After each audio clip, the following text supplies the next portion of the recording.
శివాయ. ఈశ్వరుడు ఇవ్వనిదంటూ ఏదీ ఉండదు.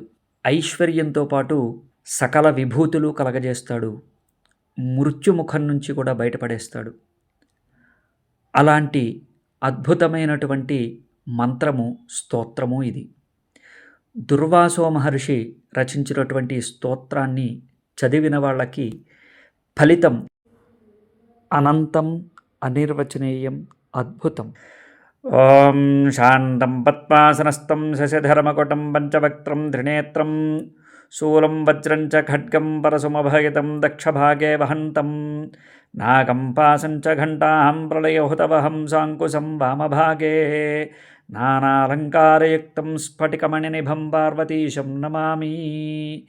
దూర్వాస ఉవాచ ప్రణమ్య శిరసా దేవం స్వయంభుం పరమేశ్వరం ఏకం సర్వగతం దేవం సర్వదేవమయం విభుం రుద్రవర్మ ప్రవక్ష్యామి అంగప్రాణస్య రక్షయే అహోరాత్రమయం దేవం రక్షార్థం నిర్మితం పురా రుద్రో మే జాగ్రతః పాతు పాతు పార్శ్వౌ హరస్తథా శిరో మే ఈశ్వరః పాతు లలాటం నీలలోహితః నేత్రయోస్త్ర్యంబకః పాతు ముఖం పాతు మహేశ్వరః కర్ణయోః పాతు మే శంభుః నాసికాయాం సదాశివః భాగీసః పాతు మే జిహ్వాం ఓష్ఠౌ పాత్వంబికాపతిః శ్రీకంఠః పాతు మే గ్రీవాం బాహూంశ్చైవ పినాకధృతు హృదయం మే మహాదేవః ఈశ్వరో వ్యాత్స్తనాంతరం నాభిం కటించ వక్షశ్చ పాతు శర్వం ఉమాపతిః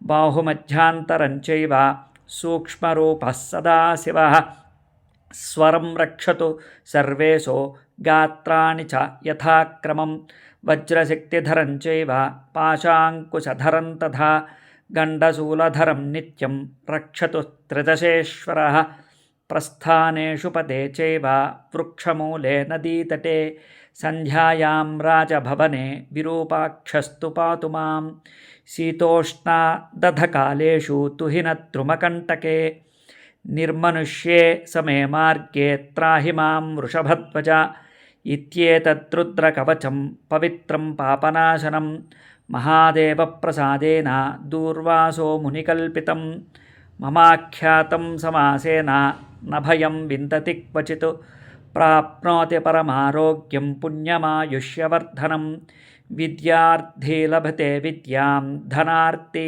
లభతే ధనం కన్యార్థీ లభతే కన్యాం నభయం విందతే క్వచిత్ అపుత్రో లభతే పుత్రం మోక్షార్థీ మోక్షమాప్నుయాత్ త్రాహి త్రాహి మహాదేవ త్రాహి త్రాహి త్రయీమయా త్రాహి మాం పార్వతీనాథ త్రాహి మాం త్రిపురాంతక పాశం ఖడ్వాంగదివ్యాస్త్రం త్రిశూలం రుద్రమేవ చ నమస్కరోమి దేవేశ త్రాహి మాం జగదీశ్వర శత్రుమధ్యే సభామధ్యే గ్రామమధ్యే గృహాంతరే గమనే గమనే చైవ త్రాహి మాం భక్తవత్సల త్వం చిత్తం త్వం మానసం చ త్వం బుద్ధిస్త్వం పరాయణం కర్మణా మానసా చైవ త్వం బుద్ధిస్థ యథా సదా జ్వరభయం చింది సర్వజ్వరభయం చింది గ్రహభయం చింది సర్వశత్రూన్నివత్యాపి సర్వవ్యాధినివారణం రుద్రలోకం సగచ్చతి